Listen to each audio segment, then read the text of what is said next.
Hi guys, good evening, good morning, or maybe for someone it is still good afternoon. So let's start. First of all, about me, my name is Pankaj. I have almost 14 years of experience, and currently I'm working for IBM as a ServiceNow consultant, certified implementer, and a speaker here and there.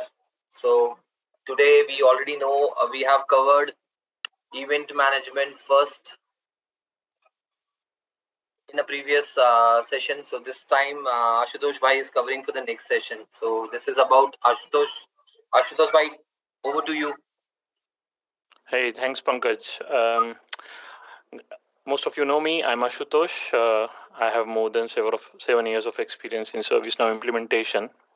I'm working with Nationale Nederlanden. It's an insurance-based company in Netherlands.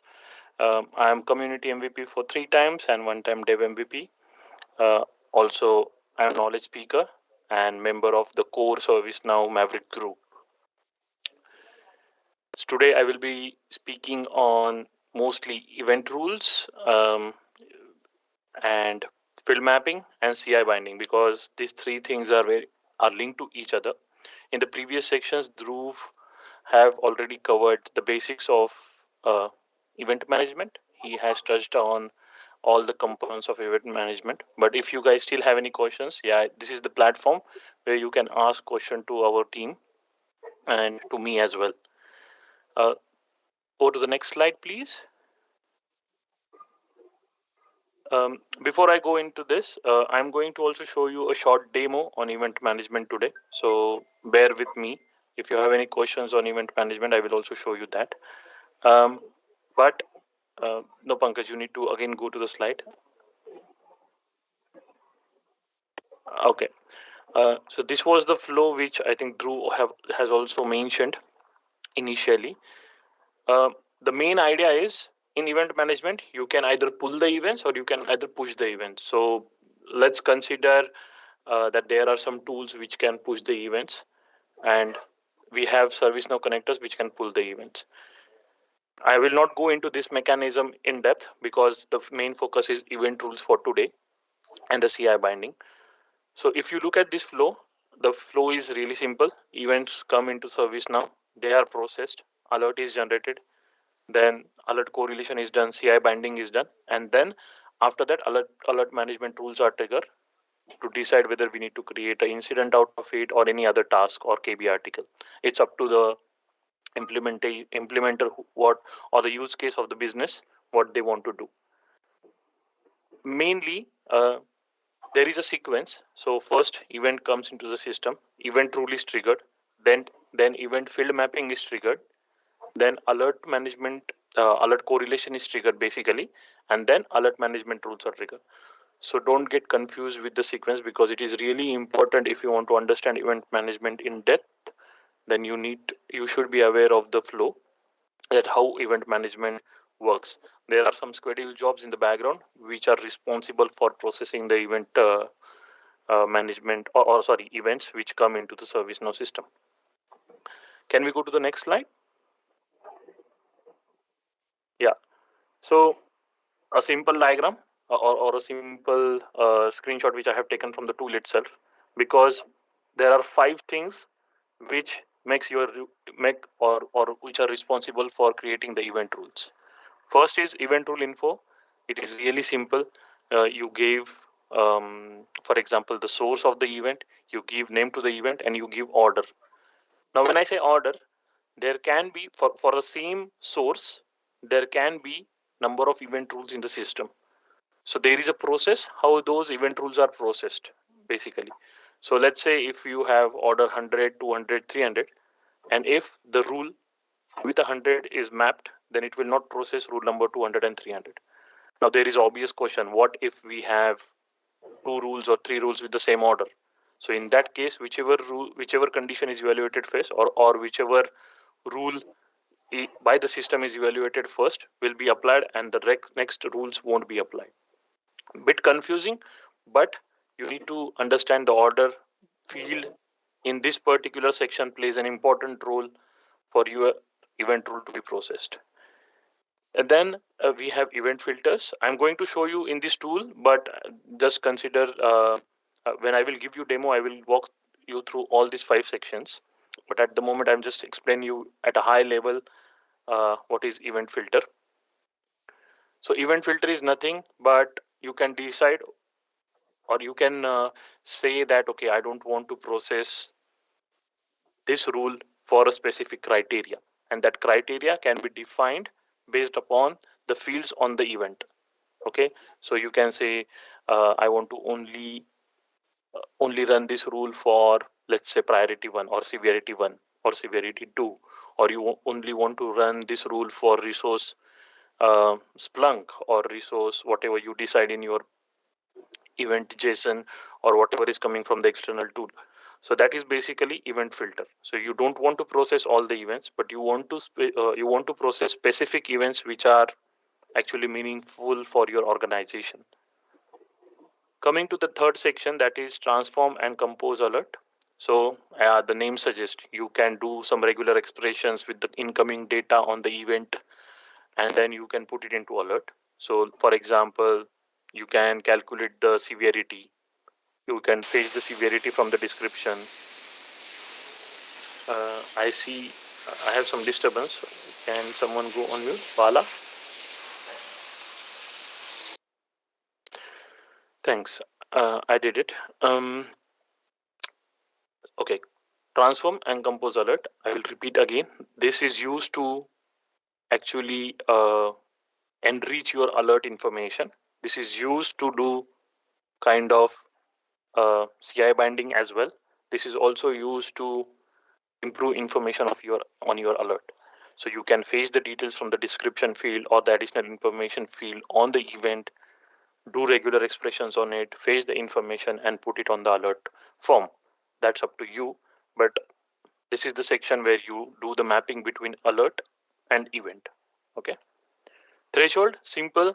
For example, this is very important section because in this section you decide like, okay, for let's say I'm getting an event for a server where the CPU utilization is 99%. So I can define a criteria here that, okay, if you see this 99% in one of the fields or in description field, that we can decide the criteria. Definitely we can fetch that information, create one virtual variable in transform and compose section. I can set that value to 99 and I can say in the threshold field that, okay, if it is 99, then only process or then only create the alert. If it is below 99, I don't want to create an alert. That is one use case of threshold. Second is you can say, okay, if I'm getting within 2 minutes, if I'm getting like 5 or 6 alerts for the same node, then yeah, create alert.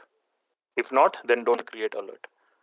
That is the significance of this threshold section. Binding, I'm going to show you. I won't explain more on binding because I really want to show you that how it works. There are two things very important in binding section, which is your IRE engine in ServiceNow is respected for the configuration which you do. And the another way to do CI binding is based upon the fields on the classes. When I say classes, it is like database class, application class, your virtual machine class, whatever. All these criteria can be defined in this binding section. Any doubts, please feel free to, if there are burning questions, please feel free to ask it directly or else put it in the chat. We will go through those questions later after we are done with this presentation and before the demo, obviously. Let's go to event field mapping. This is, so I have seen some tools, for example, SCOM, let's say, that tool was not able to pass the CI information in the node field, but they were able to pass that CI information into additional information field in ServiceNow. In that case, what we can do is we can create a field mapping where we can, fetch the value from the additional information field and assign it to any other attribute on that event form or alert form. Second use case of event field mapping is uh, there is always a mismatch between severity in ServiceNow in some other tools. So SCOM, for example, priority 1 for them is 5 and for ServiceNow priority 1 is 1. So in that case, we have to do the mapping that, okay, if SCOM is sending 5, I want to map severity as 1 in ServiceNow. So that can be done in this section. So key represents uh, like a key. For example, severity will be in the key field, and value represents which value it is. On this form, you can see what is the source, because this form, the source plays an important role again here, because it is used. I don't want to run this field mapping rule for all the incoming events. I only want to run this rule for the events which are coming from this respective source. So that's the reason that source field is important. Then mapping type, okay, I want to do single field. From field is from which field or maybe from which attribute on which attribute I'm getting the value, and to which field I want to set that value. So to field is, okay, on CI underscore type, I want to set the value in the value field below. You can see in the embedded list. And I want to fetch it from interface underscore name attribute on the event form. It can be also in the additional information field. So this was a high level overview of field mapping, event field mapping. Let's go to the next slide.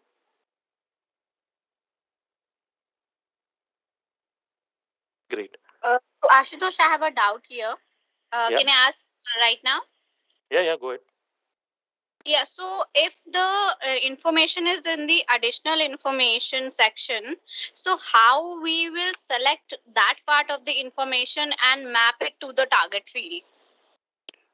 Okay, there is always a format. So in the additional information field, you have to pass the value in double quotes interface underscore name as a key, and the value will be whatever value you have. Like for example, in this case, it is DSYC underscore switch port. So in the additional information field, if you pass the value in this manner, ServiceNow will automatically evaluate that.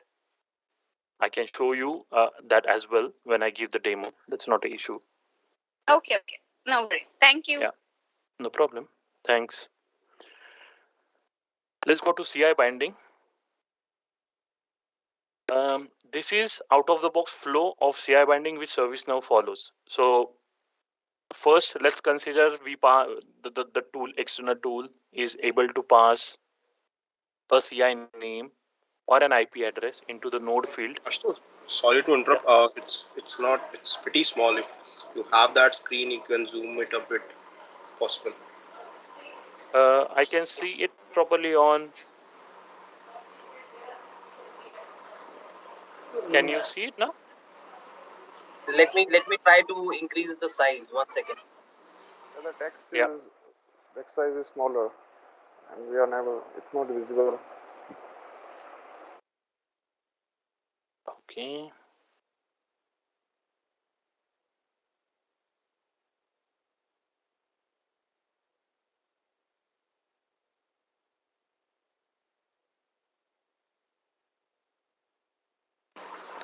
Actually, this I have taken from, I can read it for you guys, not an issue. This particular picture I have taken from the docs itself, because that is the way how the CI binding rules are processed by ServiceNow. So in the first decision box, it is written as node or CI identifiers exist in event. So there is a node field on our event, everyone knows. So if we are passing a value in that field, what ServiceNow do is it will go, okay, there is a value, search for the host. Now, when I say host CI binding, by default, ServiceNow will always, for example, it always supports host name, IP address, FQDN name. These few attributes are directly searched on hardware table. Okay, but there can be a case that your host or you're passing a CI value which is not hardware table extended. It can be an application. It can be a database. For that reason, there is a different mechanism which you can see. If non-host CI service or group binding, then it checks if the CI type exists. If it exists, then it search for the CI based upon the criteria which we define in the binding sections. Okay. Today, the use case 3 is totally dependent on how we can map or how we can do a CI binding on non-host CI or on the application or on the database level. We are going to show you that. That was point number 2. Point number 3, as I said, it will search for the host. If this host is available, yeah, it goes check the device type. Then it will search again for the device and it will do the CI binding. If it is application, so if your application is hosted on a Windows server, let's assume that. So we have to pass two things to the CI binding rule. That is, one is your host name on which that application is hosted, and in the node field you need to pass the application name. So what ServiceNow mechanism will do, or what ServiceNow algorithm will do, is it will first go check if the host exists. Yes, if the host exists, it will check if the application which is in the node field, if it is linked to that particular host and present in the ServiceNow instance. If yes, then the event or the alert will be binded to that particular application. Um, this is again really confusing, but we have drafted a good use case for you guys so that you can understand how this works. I'm not going to, so we have actually 3 lab sessions today. First 2 lab sessions, we want you to do it because they are really straightforward. And the third lab is something which I'm going to demo you immediately after this slide. But before going to the demo, if you guys have any question, please feel free to ask. Do we have any questions in chat?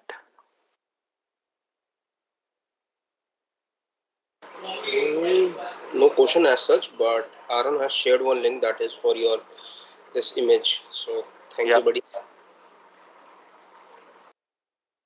Thanks. Can I take over the screen? Yeah, please, Ashutosh bhai. Yes, you can. Thanks.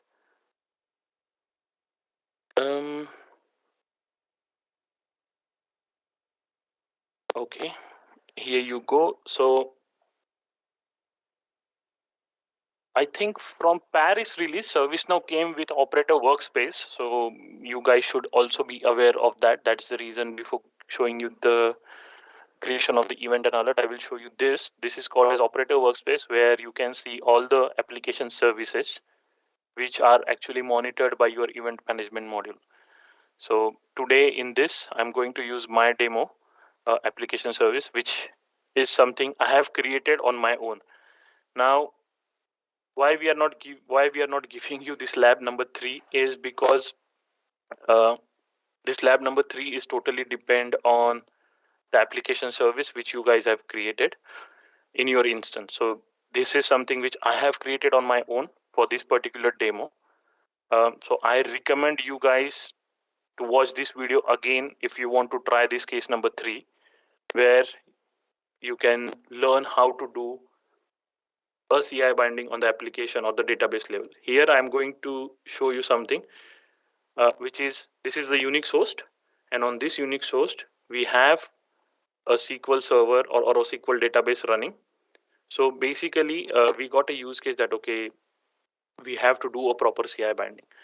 Our client was saying that, okay, you have to show me that the alert is on the database and not on the host, because the team who is managing the host is different and the team who is managing the database is different. So that alert should be properly binded to the database, and then the orchestration property should be triggered if you have anything, or if you have any alert management rule that can be triggered, incident can be properly routed to this CI, and the assignment group for that particular incident can be faced from this CI properly. And that was the main pain point. People were not able to do the alert binding on the proper CI which is coming from the source.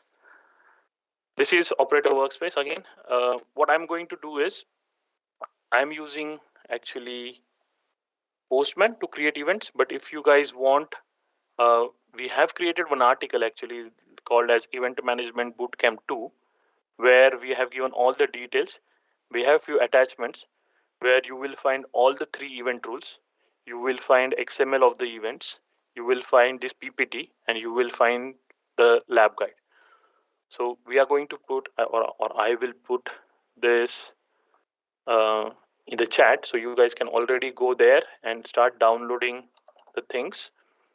There is one assumption for this particular bootcamp. I think last time Dhruv already mentioned it, that you need event management model to be activated in your instance.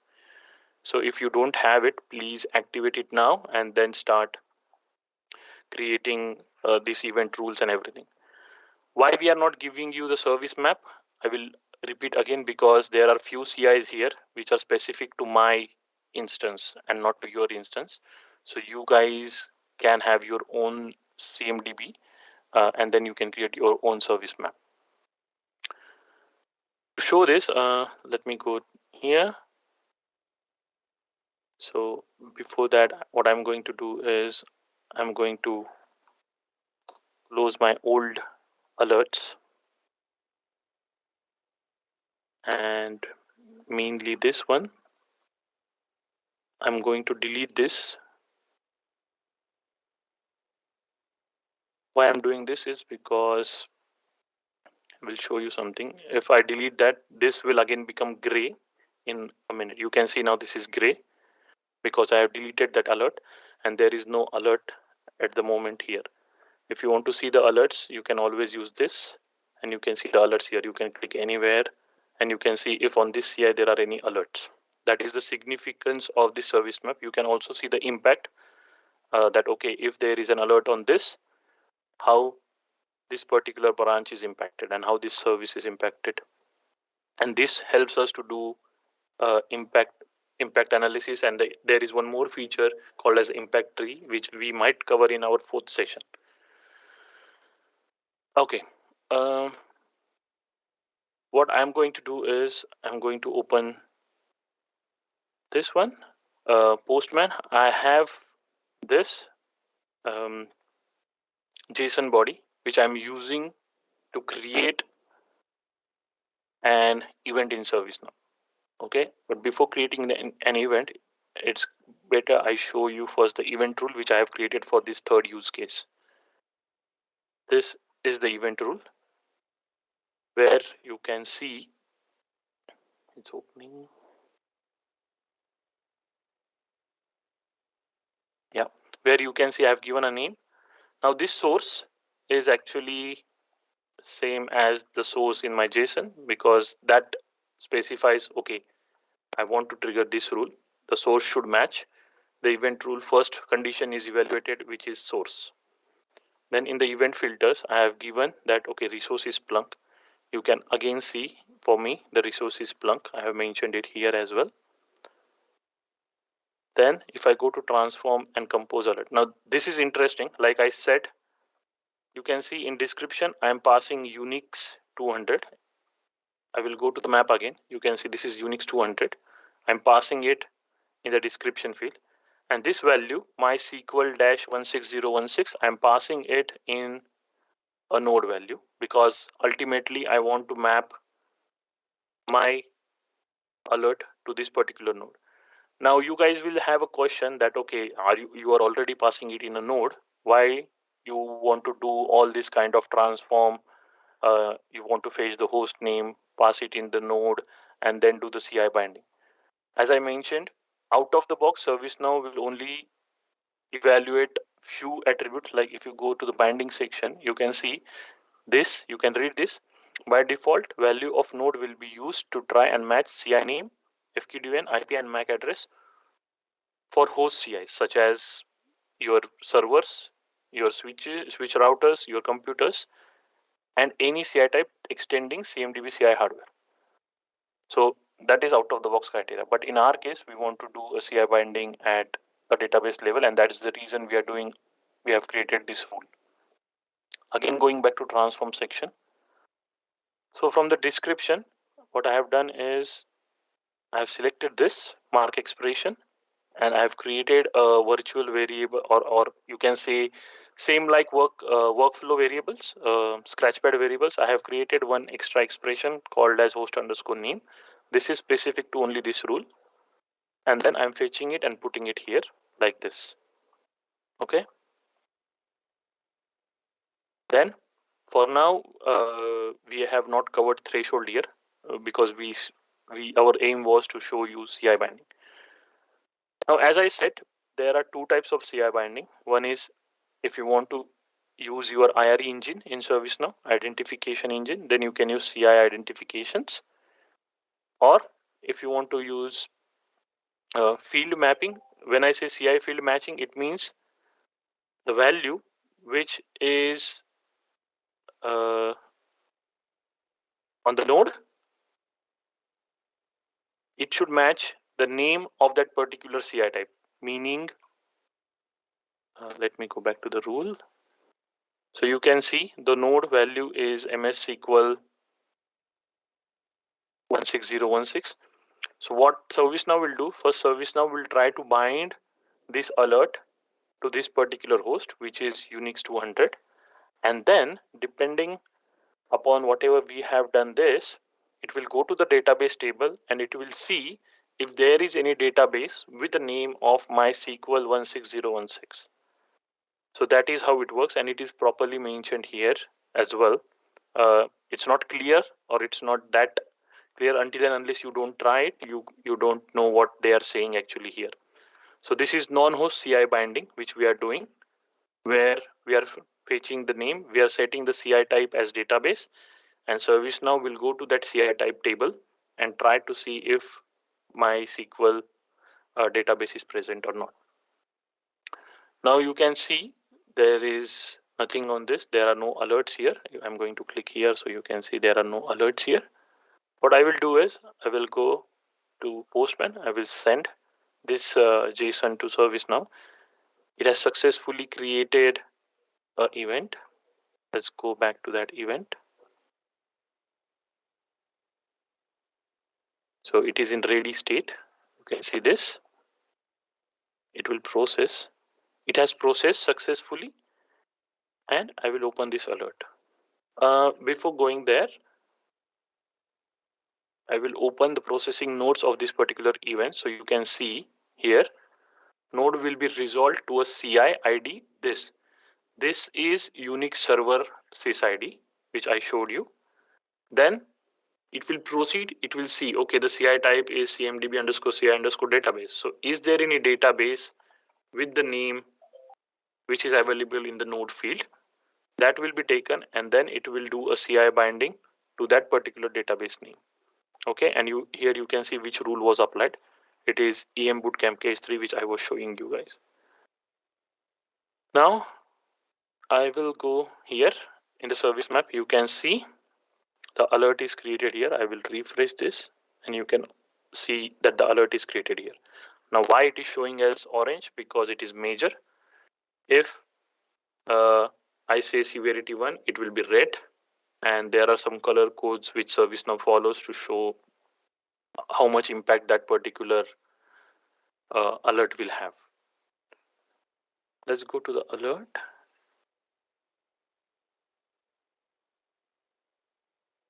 Okay. Now you can see here also this configuration item is mentioned as MySQL 16016, and all the other things node you can see it is changed on the on the event. The node was this, but on the alert the node is the server actually, and the configuration item is this because of the processing nodes which I showed you just now. So that is how ServiceNow operates and works when it comes to the CI binding using this particular feature called as CI field mapping.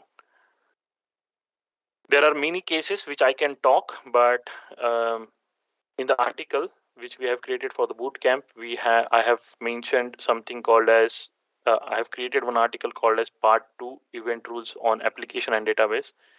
If you want to learn more complex CI bindings, I urge you guys to visit this article, and then the last one, event field mapping, because in this also we have done CI binding using event field mapping.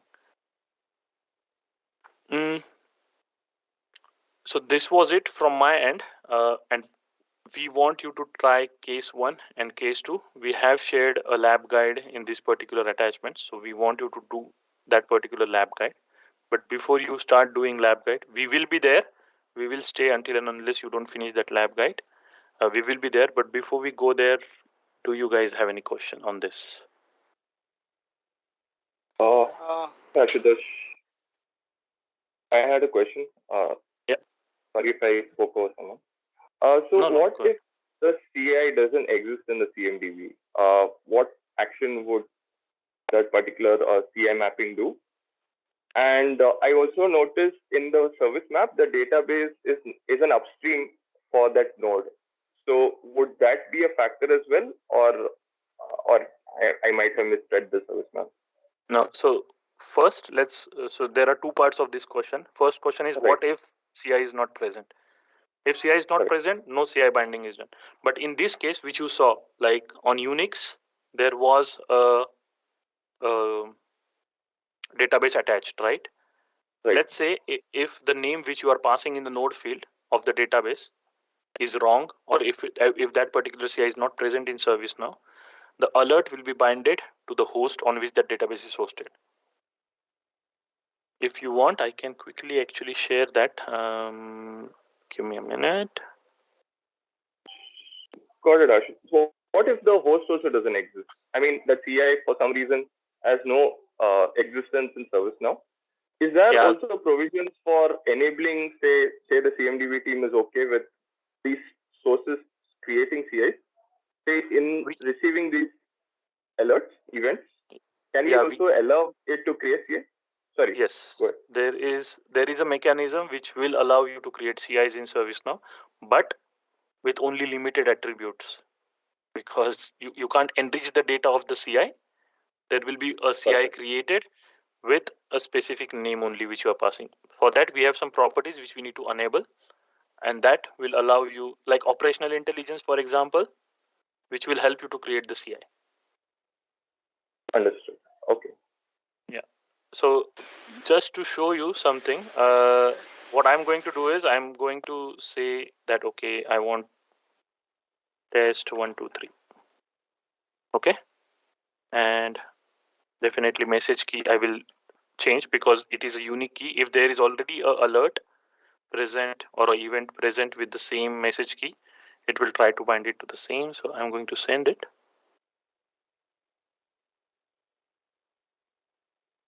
This one. It is ready, it is processing. Now I can open this. Didn't give me a minute. Was it this? This.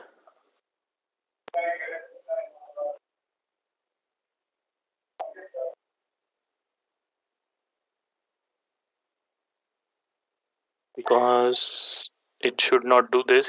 What it will do is if the database is not present, it will do the alert binding on the respective node. So I'm for sure it will do that, but I need to check my rule, what it is doing. I think I need to change my rule. At the moment, it is taking the same value. I need to change my rule a bit so that it will, push it to this particular node. But that is possible. Okay. Ashutosh, I have a question. Yeah. Kshitij. So, Ashutosh, can you briefly explain the order of event field mapping where it comes after event is stored in event em underscore event table? After that, it applies or before that? And No. yeah, so how it changes? If you explain like severity, you can some severity we have a different value from the source. We can do the transformation where where it lies. If you can explain. Yeah. So as I mentioned, first event rules are triggered. Those are processed. Then the event field mapping. Then then CI binding. Then alert correlation is used, and then alert management rules are triggered. Okay, I think I have a good article for it. I was just searching for it. So you can see this is the way it is done. First event, then the event rule, then event field mapping, then alert, then correlation, and then the management rule. Okay. So after event is there, it can transform it. Like, for example, if I have a uh, event coming from a Solaris, where the value was 5, but it should be considered as 1. After once the event field mapping is done, it will be converted to 1. Exactly. Is that? Okay. That is true. So, for example, let's take an example of, I think I have VA Center. Yeah.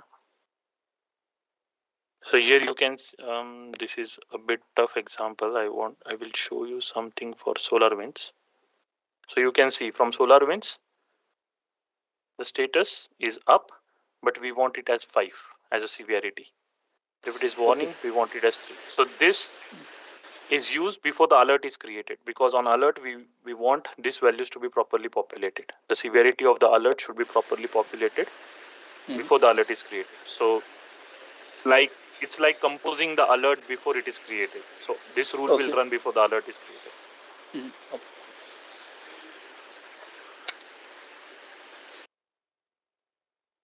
Any other question? Thanks.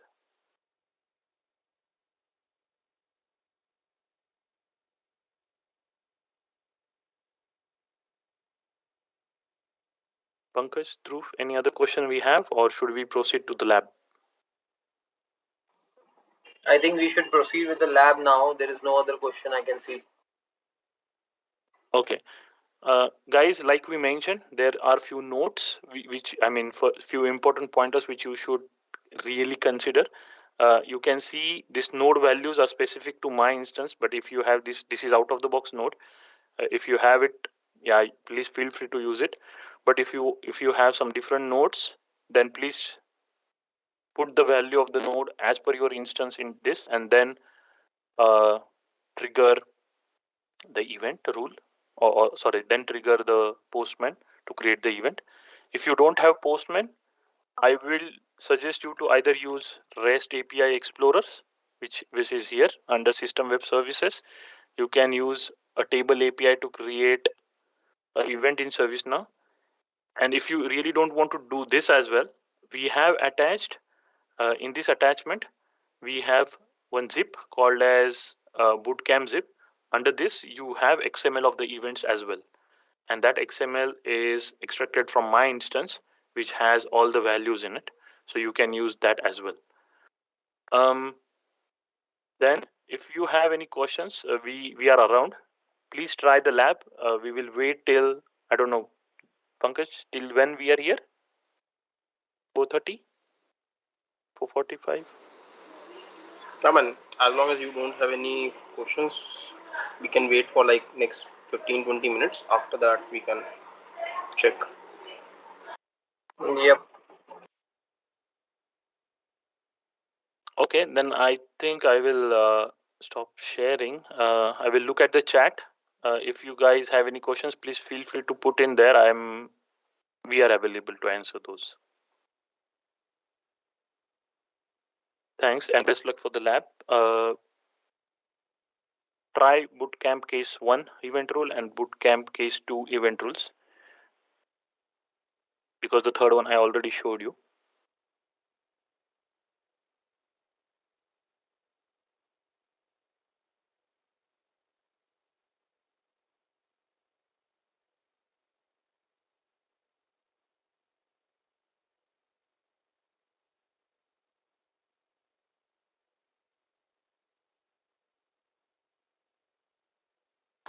And guys, if you have any question after the session, just put it on that community article, okay?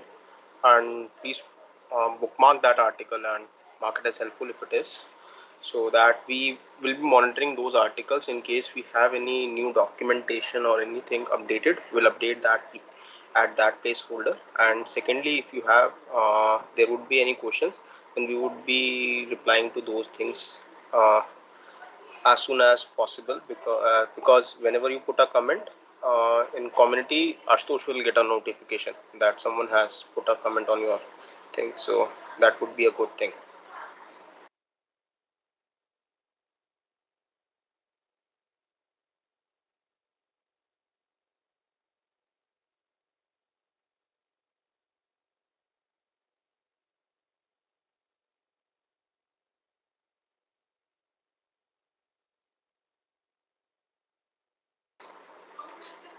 anybody is facing any issue with the lab or anything is not clear, please let us know.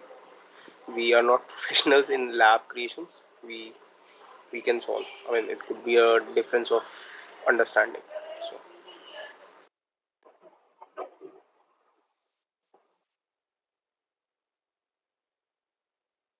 Okay, so let me put 15 minutes timer to allow them to have complete their labs.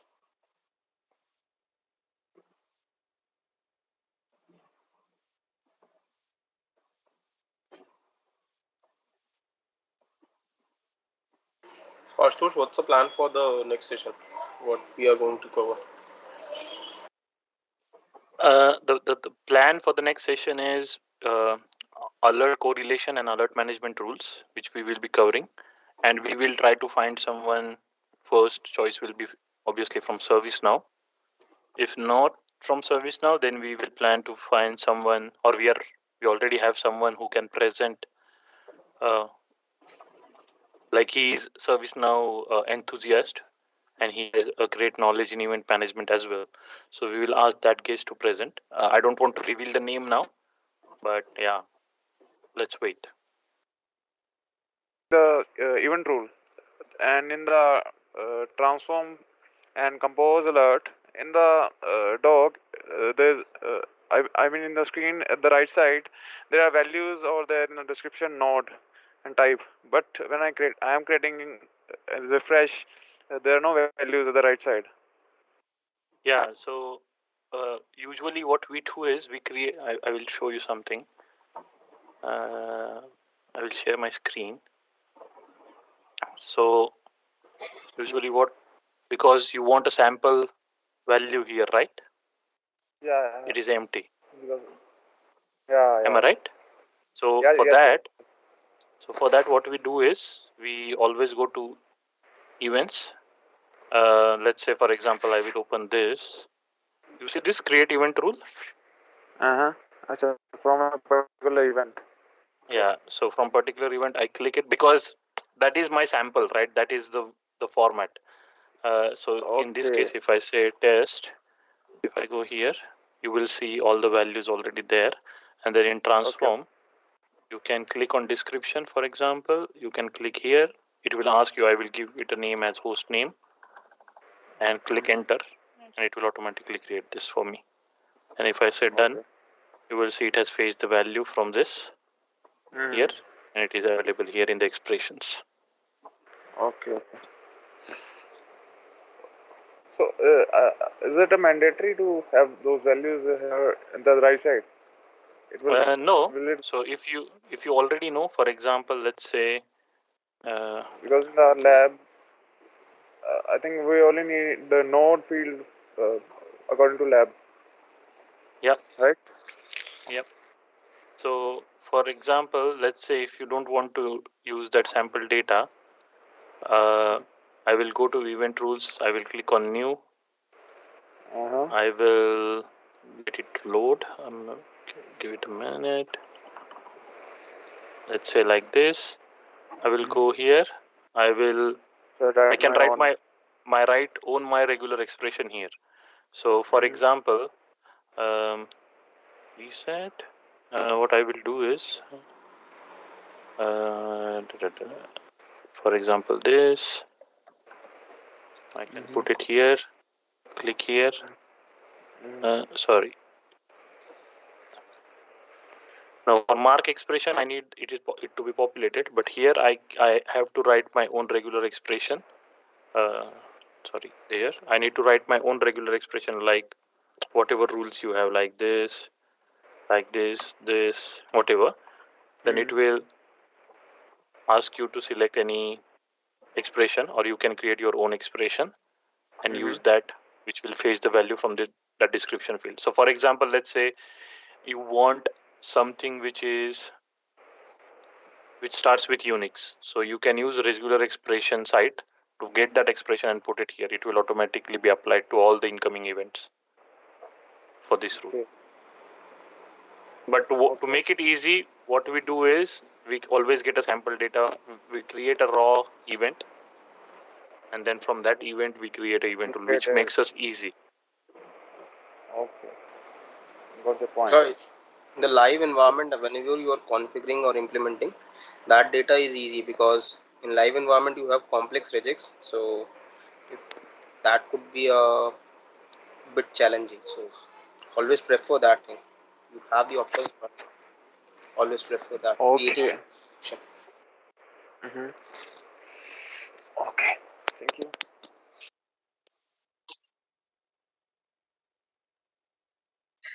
Hi, Ashutosh.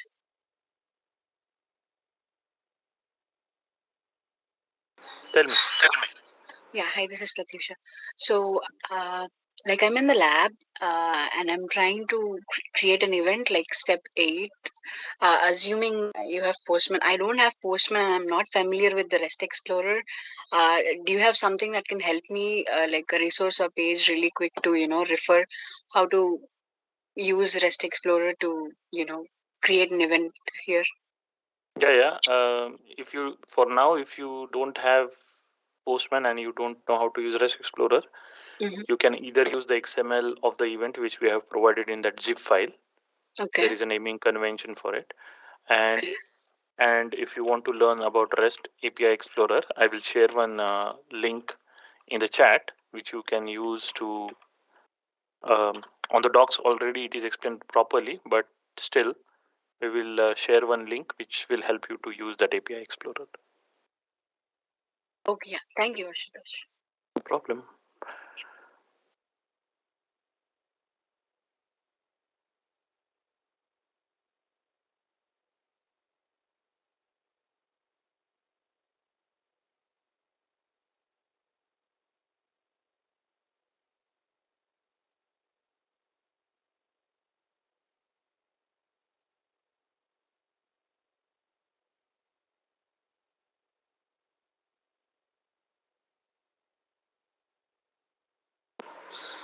Ashutosh, I have one doubt. It's not doubt. I want to take your pointer on that. Suppose we have a scenario where we want to bind to the some of the hardware CIs only, servers only.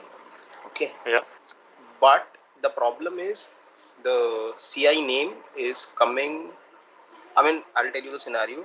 There's one tool, in-house tool that we use. So in that they have some keywords, mappings. Okay. And that table stores those keywords and the CI name. Okay. Now in event rule there is no way to script, right? That I can go there and fetch that CI name. I have that. Right. So what I have done in my environment is in our scenario, every alert is being processed through alert management rules. So in that, I have created one action that goes to that table and binds that CI. So is it tricky or is it, I mean, okay, or there is another way? So if you have some complex scenarios where out of the box solutions are not possible, yeah, you always do a scripting in alert management rule to do this, because like you said, you can't do scripting in event rules. So because event rules depends on the transform and the compose section and the field mapping rules to compose your alert. So once alert is composed, what remains is either business rules on the alert table or the alert management rule on the alert. So you can either use these two solutions to enrich the data or to calculate some things like you did. Also in the alert correlation, we can write a script in alert correlation rules, but it is only to correlate the alert, not to calculate the CI value. Exactly. Or to check the outages or the maintenance window. There is something called as maintenance window out of the box in event management rule, but it applies to the whole class, not to a specific CI. But I think in your case, it was specific CI, right? Yeah. Specific CI is based on certain parameters. So I thought that would be the best approach. And location, if I heard you. Because there can be few locations, right? Like, let's say US, Europe, and based upon that also you might have to configure the maintenance window. So in that case, yeah, we can't do it, because even if you look at the maintenance window and blackout window of change management, they have coded it in a script, in a conflict, I think conflict script. Yeah, same feature you can use either in business rule or alert management rules. Alert management sounds easy because there you can have floors and everything triggered. Yeah, That's easy. Pratyusha, did you ask me the question for REST Explorer? I have put 2 links in the chat. Yes. Yes. One is developer. It's a course which will help you to learn REST API Explorer. Got you. Yep. And anywhere I can just I can learn about Postman with event manager and event management. So is it just like a open source tool? I think I should just browse generally in YouTube, I think. Yeah, exactly. So Postman is like open source tool. You can find many articles and videos on YouTube as well. Got you. I'll take a look into it. Thank you. No problem. Ashutosh, Tushar this side, I have one question. Hey Tushar. In case if you go for an CI identification as a binding type, it will going to use an out-of-the-box identification rule for that classes, right? And Indeed. those identifiers. So in case now if the identifiers do not match, so will it going to create a new CI or not? No, out of the box, like I said, you have to do something extra to create a new CI. There are some properties. Maybe I can share one more link which allows you to create a CI in ServiceNow. Out of the box, it will not create any CI. It will only look, or it will trust your CMDB that okay, the CI is present. And if the CI is not present, the configuration item field on the alert is left blank. Okay, and what if like I wanted to add a specific identifier for this event management only, and I don't want to use that identifier on CMDB IRE side, like for our normal CMDB updates. I don't want to use. Not possible, because event management comes inside ITOM, right? Like discovery, service mapping, event management, orchestration. They all follow only one IRE engine. There is no parameter which says that okay, I want only event management to do this. Like Dhruv said, he created some custom solution. Then in that case, you also have to create your own custom solution, which will decide the CI on your alert after the alert is created, definitely. Okay, good. Thanks, Ashutosh. No problem.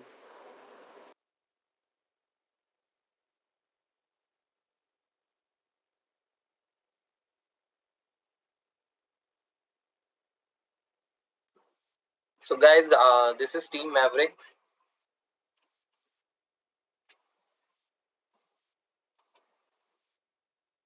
So in case anyone have any question or any support required, you can ping us on Mavericks group. We have WhatsApp group, we have Telegram group, and we also have a YouTube channel, as well as you can ping anyone on the community as well. Hi Dhruv, Harshad this side. How can I become the member of the WhatsApp group? WhatsApp is almost full. I'll share you join the Telegram. In that, we are creating another WhatsApp group part 2, part 3. So I'll share that link. Sure. Thank you.